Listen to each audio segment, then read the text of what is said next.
경기하고 같이 왔습니다, 장관님. 이렇게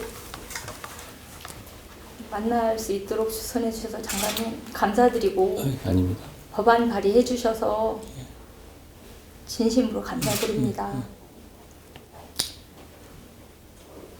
제가 이렇게 아질 영정사진 들고 거리를 헤매는 일은 이제 국가가 멈출 수 있도록 해주셔야 되는 게 국가를 믿고 국방의 의무를 보낸 부모들에게 해줘야 될 국가가 최소한의 책무가 아닙니까? 저도 그렇게 생각합니다.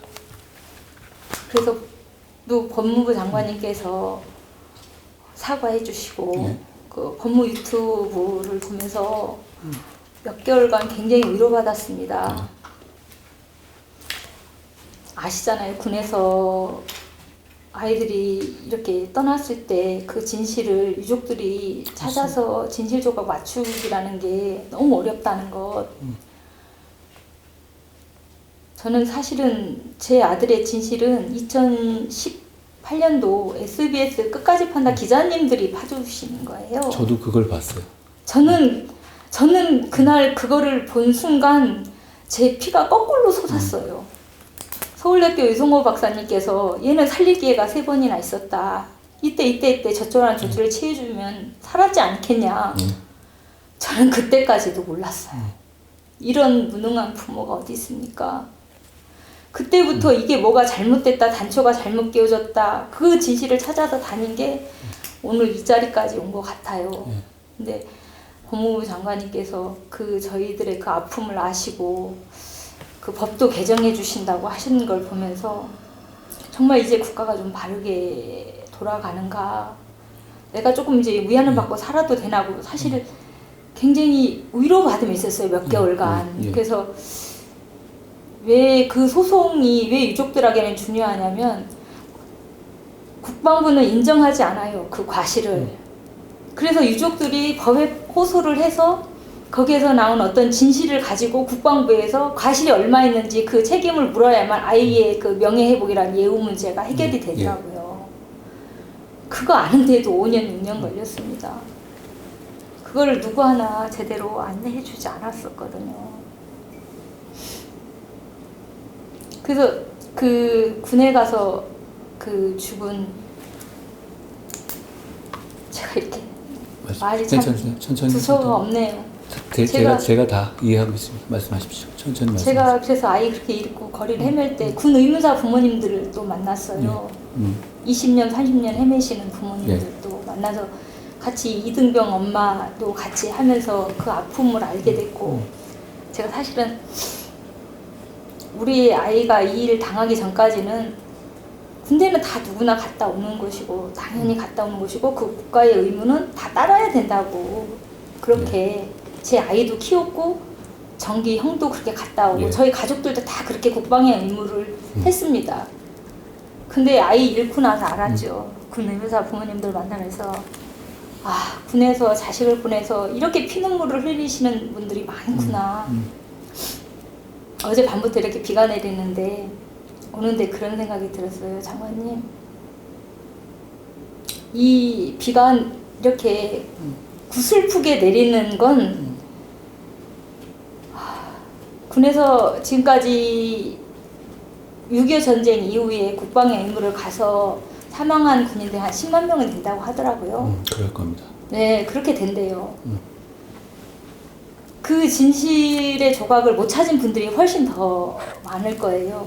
그러다가 부모들이 가슴에 묻고 같이 어떻게 죽은 이유도 모르고 돌아가신 부모들, 우리 유족들도 보면 자식 있고 병들어서 앓고 계신 분들, 병에 걸리신 분들이 많은 걸 봤거든요.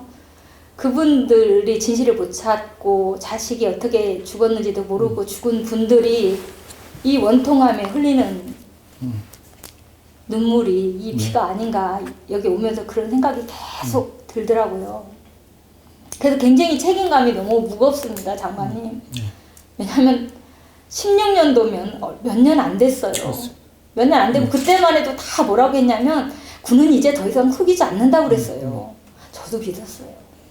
아, 군에서 지휘관들이 그때 연대 전술 훈련 기간이었으니까 바쁘니까 얘는 지 업무 2가지 보직을 그런 것도 저는 몰랐어요. 2가지 보직을 줬고 얘가 그 아픈 상황에서 연대 전술 훈련 기간 지휘관들도 얘를 못 챙겨봤구나. 우리 아이는 군대에서 죽어서 나오나 똑같아요. 왜냐면 나와서 중환자실에 있다가 떠났으니까 말 한마디 못 해보고. 근데 그 죽음을 국가수호와 관계없는 죽음으로 만들었더라고요. 그래서 순직 1, 2, 3 이렇게 있는 그 순직 유형이 있다는 것도 제가 안지 사실은 장관님 얼마 안 됐어요. 19년도에 진상규명위원회에다 하면 그런 걸 아는 사람이 어디 있겠습니까? 저희들은 그저 빨간불일 때 건너지 말고 교통법규 질서해야 되고 세금 나오면 납부해야 되고 이런 것만 알고 내가 열심히 노력을 해서 아이들 잘 키우면 살면 되지 이렇게 살아온 사람이기 때문에 무슨 법이 뭐 이런 것까지 따지면서 살지 못합니다. 그저 우리가 학교 다닐 때 배웠던 윤리나 도덕 이런 상식으로 사는 사람들이지. 예. 근데 자식을 죽고 나서 순직 1, 2, 3형 있다는데 얘가 국가수호와 관계없는 죽음으로 만들어 놓으니 보훈처에 가서 길이 막힐 수밖에 없지요. 그래서 아니다 이게 보훈처에다 다시 재심사 놓고 지금 저도 보훈처하고도 소송하고 있는 거 아세요? 그건 제가 몰랐네. 행정법원에 소송하고 있습니다. 천천히 하십시오. 괜찮습니다. 시간 많이 주실 겁니까? 예. 그렇게 주십시오, 장관님. 왜냐하면 너무나 많은 부모들이 원통함이 서려 있는 이 군 문제입니다. 이제 정리 좀 제발 좀 해주십시오. 그래서 보훈처에서 잘못된 줄 알고 보훈처만 두드렸죠. 근데 국방부에서 단추를 잘못 껴줬기 때문에 보훈처는 바꿀 수가 없는 거예요. 근데 국가수호를 위해서 입대한 대한의 청년들의 죽음이 군의 잘못에 의해서 죽은 거잖아요. 적과의 교전이 있는 상태에서 죽은 게 아니잖아요. 예. 그럼 그 군의 과실을 부모들이 입증을 해야 돼요. 근데 그걸 생각하는 부모가 어디 있습니까? 자식 죽은 것도 사실은 인정하기 싫은데 지금 수도병원에서 장례도 못 치르는 부모들 많아요. 죽음조차도 받아들이기 싫어서. 저도 마찬가지예요. 3년이 넘더라고는 이걸 받아들여지지가 않는 거예요. 그런데 그 진실 규명을 어떻게 우리가 하겠어요? 군이 다 알아서 해줄 거라고 생각을 하죠. 저도 군이 다 알아서 해줬을 거라고 생각하고 대한민국 군을 믿었고 국방부를 믿었어요. 그래서 지휘관이고 군 의무관이고 누구도 처벌하지 않고 우리 정기 죽음을 잊지 말고 다시는 같은 일이 반복되지 않게 해달라. 제가 부탁한 거 그거 하나밖에 없어요. 일부러 죽인 건 아니잖아요. 무지해서 죽인 거지. 근데 뭐 어디서 뭐 무지도 뭐 문제다라고 하는데 군 의무관 정도면 그래도 어느 정도 그 의료 상식이 있는 건데 얼굴 표정만 봐도 저도 아이들 방과후 가르치러 학교로 가다 보면 아이들 공부하기 싫어서 깨부리 나고 아프다고 하는지 진짜 아픈 애인지는 얼굴 표정만 봐도 아는데 그런 것조차도 안 되는 그런 상황에서 그래서 군의료 개혁을 해야 된다고 그것 때문에 몇 년을 다니다 보니까 예우 문제도 잘못된 게 한두 가지가 아닌 거예요.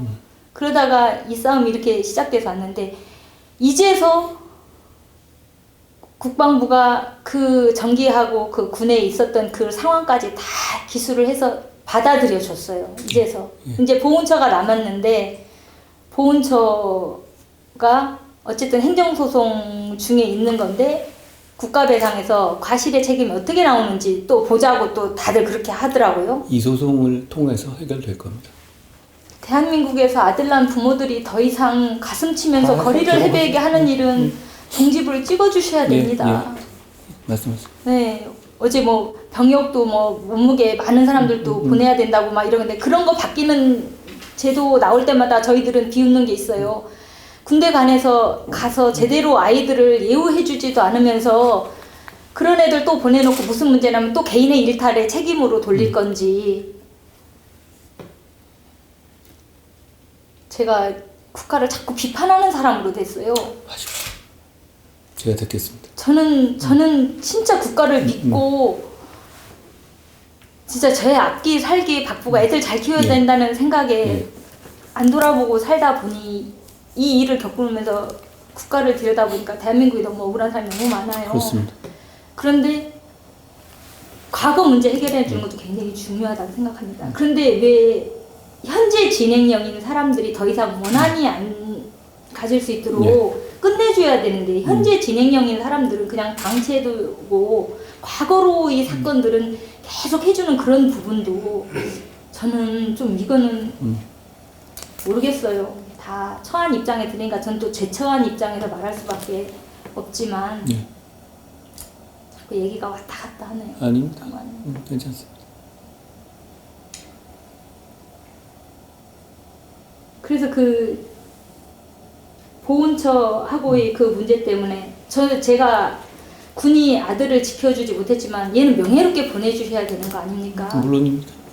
그래서 그 우리 아이를 순직 사명으로 만들어서 보훈보상 대상자로 해서 재사망 군경으로요. 그래서 순직 군경 싸움을 제가 그 보훈처 상대로 그 소송을 해놓은 거예요. 그래서 그때도 못 나와서 얘기했어요. 국방부가 제대로 못하면 보훈처도 조사 좀 해봐라. 왜 국방부가 해준 것만 받아 적냐? 도대체 우리는 어디로 가야 되냐 하고 그걸 그렇게 목 놓아서 얘기하고 다녔는데 아직까지도 그 답을 못 받고 제 개인적으로는 저희 정기 할머니 할아버지가 계세요. 아, 아직 계십니까? 네, 저희 할아버지가 굉장히 건강하셨고 저희 정기 아빠가 이제 딸 많은 집 외아들에 대해서 이제 아버님이랑 어머님이 그 아들 둘 있는 것에 대해서 굉장히 손주가 둘인 거에 대해서 굉장히 좋아하셨었어요. 근데 작년에 저희 아버님이 갑자기 심장마비로 돌아가셨어요. 그리고 제가 군의료개혁 그것 때문에 막 청와대 군수대 앞에서 기자회견하고 뭐하고 그럴 때마다 아버님이 따라 나오셔서 머리속 보태주시고 이렇게 하시면서 미안하다, 도움 못 줘서 미안하다 저한테 그러셨거든요. 그런데 작년에 갑자기 돌아가셨어요. 근데 제가 정기 명예회복을 해준다고 이렇게 거리를 해먹고 있는 동안 저희 어머니도 얼마 안 남으셨어요. 장관님 개인적으로 조금 욕심 있다고 한다면 저희 어머니 얼마나 버텨주실지 모르겠어요. 이제 막 다리도 부어 오르시고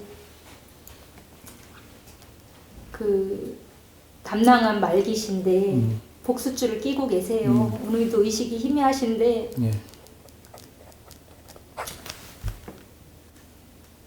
제가 아버님 돌아가시고 나서 저희 어머니가 펑펑 우시면서 하시는 말씀이 니들이 왔다 갈 때 정기애미한테 절대 정기 얘기하지 말아라.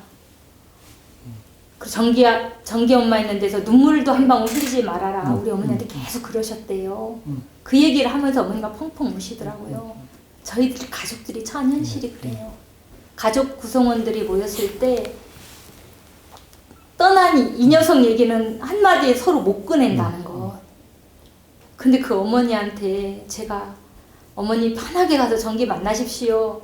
정기 명예 온전히 회복했습니다. 이 말을 드리고 보낼 수 있었으면 좋겠다. 그렇게 될 겁니다. 장관님께 오면서 그 욕심을 갖고 왔어요. 그래서 그 좀 장관님께서 좀 들여다 봐주셨으면 저는 사실은 이런 법무부에서 하시는 법무장관님이 해주신 그 사과도 국방부 장관한테 받고 싶은 사과였지 법무부 장관님한테 먼저 받게 될 줄은 전 진짜 꿈에도 생각 제가 못했습니다. 10번 이거 드릴 수 있고요. 이 사안은 말씀하신 제가 와서 이미 소송이 진행 중인 상황이었잖아요. 네. 지난 정부부터 계속돼서.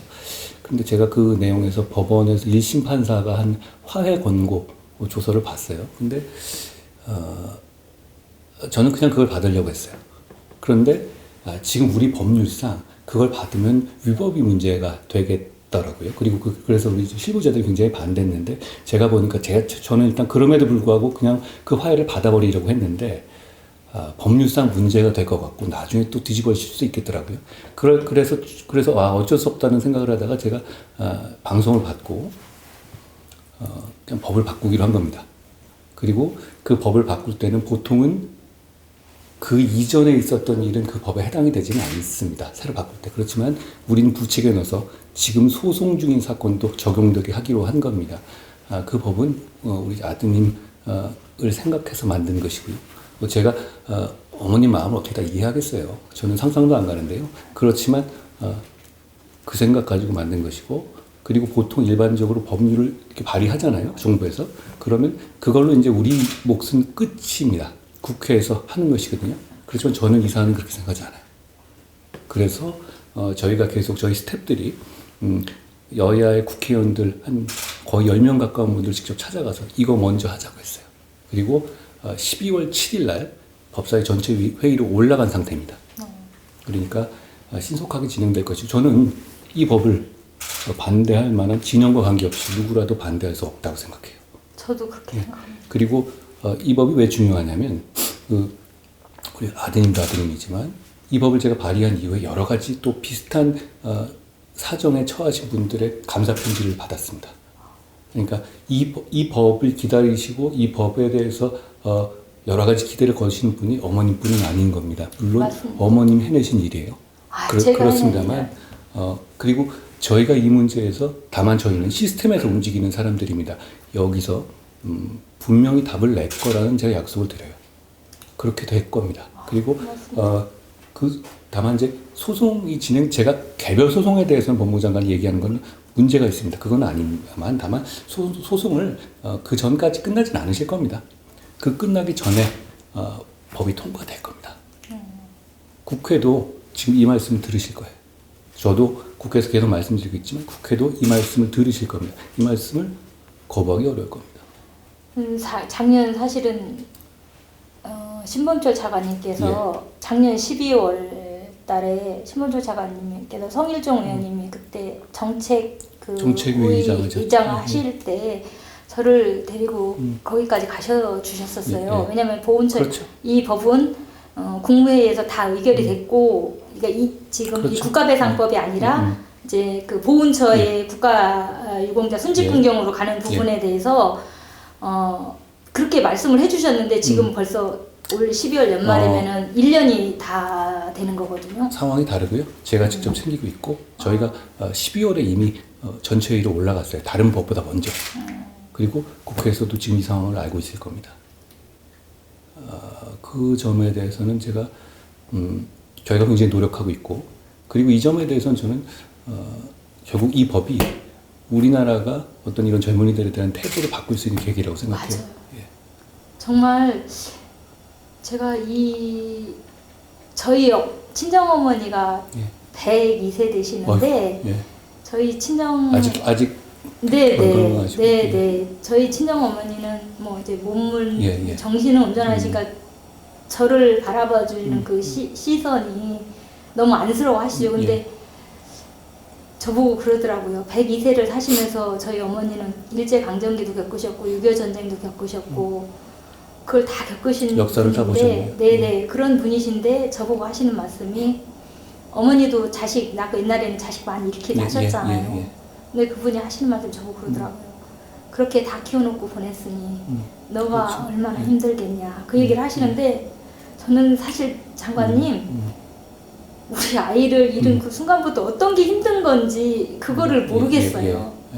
어떤 게 힘든 건지. 그러니까 제 몸 편한 게 제 몸 편하다 어떤 것도 사실은 어떤 감정이 없어진 것 같은 사람들이 보통 구분하는 그런 감정들이 없어진 것 같아요. 제가 없어진 것 같은데 어머니도 그래도 이렇게 키워놓은 애를 보내고 그거를 하는 네가 너무 힘들 거라는 얘기를 하시더라고요. 그래서 유족들이 하는 얘기가 사실은 이렇게 병역 비리도 엄청 많이 했는데 국가 훈련소 입소 안 한다. 얘네들은 사실은 애국 완료 아닙니까? 그렇습니다. 그런데 어떻게 군이 잘못에 교전이 일어나는 상황도 아니고 전쟁이 났다 그러면 전쟁터에 보낸다라고 하지만 군대를 가서 우리 군에 의해서 아이가 죽어서 못 돌아올 거라고 예상하고 보내는 부모는 없을 겁니다. 그 옛날에는 또 그렇게 된 죽음들이 너무 많아서 군복 받아보면서 눈물 흘렸다고 하는데 저는 큰아이도 공군으로 갔다 와서 뭐 당연히 가는 거라고 생각했으니까 뭐 눈물도 안 흘리고 훈련소 입소하는 날도 지 혼자 가서 입소를 했어요. 그랬는데 이 아이를 이렇게 잃고 나서 이 밟아오는 이 순간들이 유족은 너무 힘겨워요. 그럴 것 같습니다. 군에서 어떤 사고 이렇게 나와서 방송이 될 때마다 집에서 울고 있어요. 너무 가슴 아파서. 왜냐면 자기들의 억울함이 너무 큰데 저도 그렇게 울어봐서 알거든요. 저도 몇 년마다 텔레비전에서 군 사건 나올 때마다 같이 우는데 아 저분은 다행이다. 오죽하면 윤일병 부모님 보고 부럽다고 하겠어요. 아이고. 유족들이 아시죠? 예. 윤일병 부모님 보고 부럽다고. 근데 윤일병 부모님들도 그 진실 누가 만두 먹고 죽었다고 왜 거짓으로 그렇게 했는지 그 진실을 알고 싶어 하시잖아요. 그러니까 사실은 진실을 다 아는 게 뭔지는 잘 모르겠지만 국가가 한 번 정도 그렇게 데리고 간 아이들을 못 지켜줘야 한다면 그 죽음의 차별을 두고 등급을 나누어서 공무원 조직 어디도 없대요. 저도 몰랐는데 공무원 조직에서 순직을 1, 2, 3 나누는 거는 군밖에 없다고 그러더라고요. 그래서 군에 가서 제가 왜 스스로 얼굴을 깎아먹냐. 같은 무슨 일지 하나 쓰는 것도 군 소방공무원들은 어디 가서 뭘 하고 꼭 촘촘히 쓴대요. 혹시라도 나중에 무슨 일 있을 때 그걸 대비하느라고.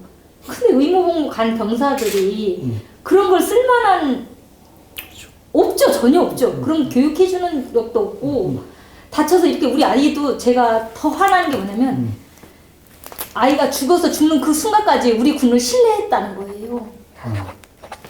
저는 그게 너무 억울한 거예요. 저는 SBS에서 그렇게 방영해주고 이 정도 됐으면 군이 국방부가 먼저 나서서 어머니 너무 죄송하다. 정기는 명예는 우리가 명예스럽게 보내주겠다. 그럴 줄 알았어요. 그런데 아니더라고요.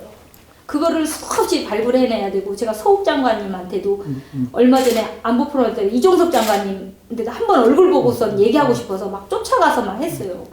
응? 저 홍정길 엄마인데 장관님이 해주신 말씀을 국방부 장관님이 해주셔야 되는 거 아니냐. 왜 한 장관님은 이렇게 하시는데 국방부 장관님은 못 해주시냐. 근데 이종섭 장관님 꼭 가서 살펴보시라. 제가 대면하고서 그 얘기했어요. 그분이 뭐 많은 사람 중에 기억하실지는 안 하실지는 모르지만 서욱 장관님한테도 쫓아가서 그 진실 한 조각 찾겠다고 그 말을 하고 다녔는데 그냥 저희들은 그냥 길거리 돌아다니는 그냥 한 양아치 엄마 정도로밖에 안 보는구나. 그런 자괴감을 계속 들게 해요. 제가 이 싸움을 하고 여기까지 올 수 있는 것도 아마 군인권센터에서 저희들을 조금이라도 도와주지 않았더라면 저도 여기까지 못했을 거예요. 그러니까는 도중에 하다가 유족들이 그냥 나 갉아먹고 그냥 묻고 사는 경우들이 너무 많아요. 너무 많아서 사실은 언론에 이렇게 비춰주는 것도 어느 한순간에는 너무 죄송스럽기도 하고 정말 내가 이렇게 안 나서고도 국가가 먼저 나서서 해줘야 되는데 왜 나를 꼭 이렇게까지 나서게 하는가.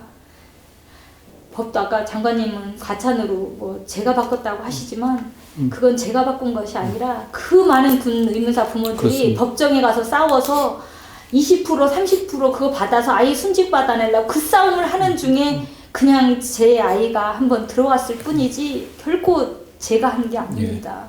그 많은 죽음들을 국가가 지금까지 방치했다면 이제는 진짜 전 장관님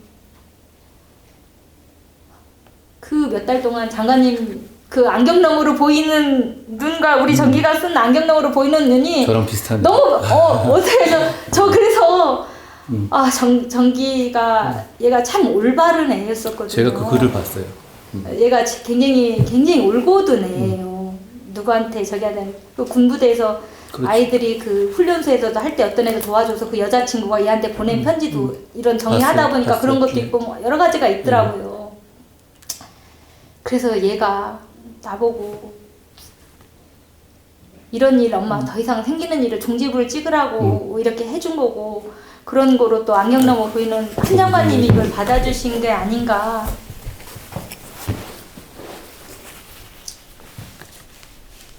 전 장관님 울지 않을 거예요. 예. 지금까지 많이 우셨으니까요. 저희가 잘하겠습니다. 제가 할 수 있는 권한이 있다면 예. 다 했으면 좋겠어요. 근데 사실은 제가 할 수 있는 거는 어디 가서 얘기하고 하소연하고 이거밖에 없더라고요. 그거를 바꿔주는 건 결국은 대한민국 국가가 정보부처에 일하시는 분들이 해주지 않으면 안 되고 정치권에도 얼마나 많이 또 쫓아다녔겠어요. 지금 그렇죠. 벌써 7년째인데 이 일 있다면 여기 쫓아가보고 저 일 있다면 저기 쫓아가보고 가서 또 얘기해보고 수없이 얘기해보고 한 게 지금까지 온 건데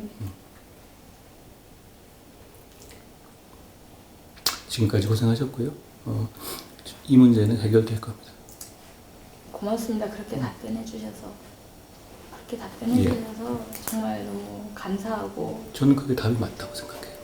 저도 국가가 이게 국가가 국방의 의무를 강조를 할 거면 그렇습니다. 그게 선결제가 돼야 된다고 생각을 해요. 맞는 말씀입니다.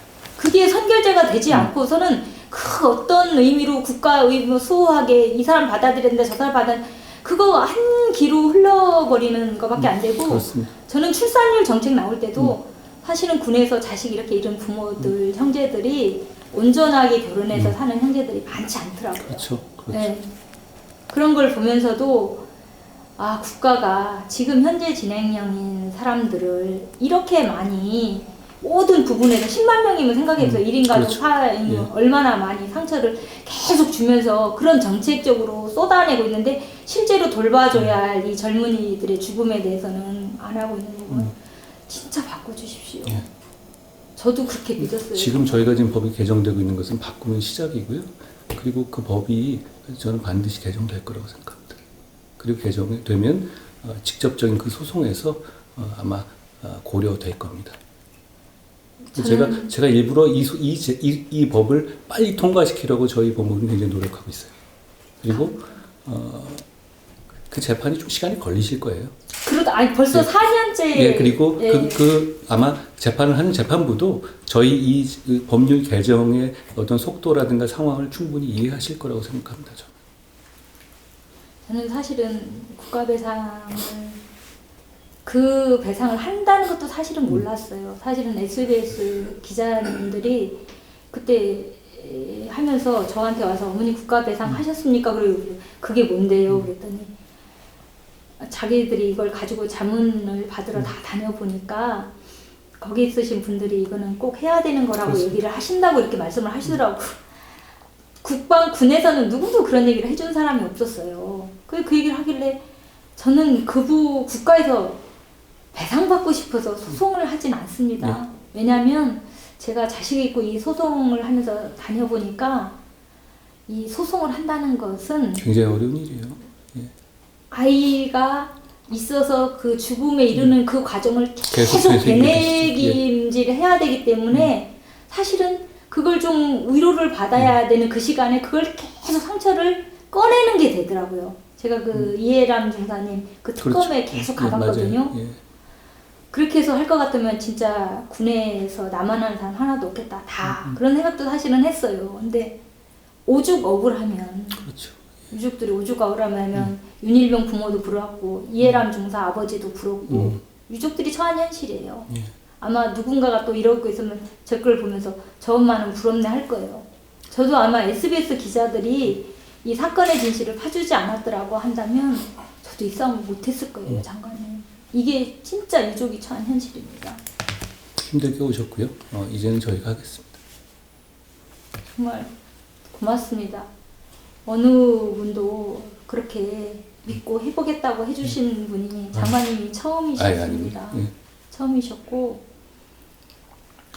지금 군에서 이제 이게 사법 체계가 바뀌었잖아요. 이행동사 사건 이후로 바뀌었는데 의무복무 보내서 또 이렇게 사망해서 장례도 못 치르는 부모들을 얘기를 들어보면 이게 군에서 하던 게 또 이제 경찰로 넘어가다 보니까 시스템이 좀 혼란스러워졌죠. 네, 서로 또 미루어서 이 유족들이 장례도 못 진상 왜냐면 어쨌든 진실을 알고 싶으니까 유족은 그래서 김상현 이병 같은 경우도 장례 김상현 이병이요. 김상현 이병 아버지도 군사는 다는 몰랐어요? 장례도 못 치르고 지금 그 아버지 그 어머니는 그걸 받아들이기로 여기조차 수도병원 좋잖아요. 수도병원에 새파랗게 젊은 국가수호를 위해서 장례를 못 치르고 있는 그 시신들이 늘고 있어요. 그 현실을 좀 봐주셨으면 좋겠어요. 왜냐하면 군인이라는 신분은 처음부터 그 자체가 뭐예요? 국가수호잖아요. 군인은. 근데 참 그 죽음에 직면했을 때는 그게 아니고 그렇죠. 네, 그래서 그게 저는 너무 가슴 아파요. 그 이해람 중사 아버지는 벌써 이제 3년째 되는데 거기서 그분은 지금 어떤 상태이신가요? 장례는 치르셨죠? 장례 못 치르고 있죠. 거기 수도병원에서 그대로 있으세요. 본인들의 아직 사건도 재판 중에 계속 있는 거고요.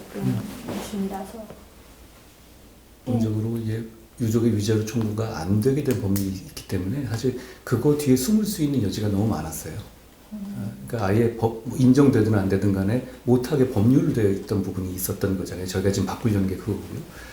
그거만 바꿔도 제가 보기에는 아주 기본적인 패러다임이 많이 바뀔 거라고 생각합니다. 그동안에 그게 월남전 겪고 우리가 대한민국 이제 못 살 때 군인이 굉장히 전투에 많이 사상자가 나고 할 때 그런 부분에서 재정적인 이유로 그렇게 만든 것으로 보이거든요. 근데 우리나라 그 단계에 지났고요. 저는 그 법을 빨리 바꾸는 것이 필요하다고 생각하고 지금 다른 의원들도 동의할 겁니다. 진짜 어떤 법보다 그거는 최고 우선적으로 바뀌어주셨으면 좋겠고. 게다가 오늘 이게 밖으로 알려지게 되면 더 제가 오늘 뵙자고 했던 것 제가 사실 먼저 뵙자고 한 건 아니었잖아요. 네네. 저희들이 뵙고 싶었어요. 예, 그래서 제가 이제 원래 저는 그래서 괜히 또 이런 걸 뭐 제가 이용한다는 얘기 나올까봐 촬영 같은 건 안 하려고 했는데 가만히 생각해 보니 우리 어머님이 동의하신다면 이 상황을 정확하게 국민에게 알릴 수 있는 기회가 될 수도 있을 것 같아서 제가 좀 해서 제공하려고 하는 생각을 해봤습니다.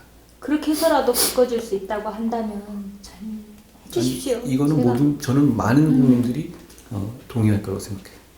그러니까 당연히 해주고 이게 바뀌어야 됨에도 지금까지 유족들하고 이 싸움을 하고 있는 거잖아요.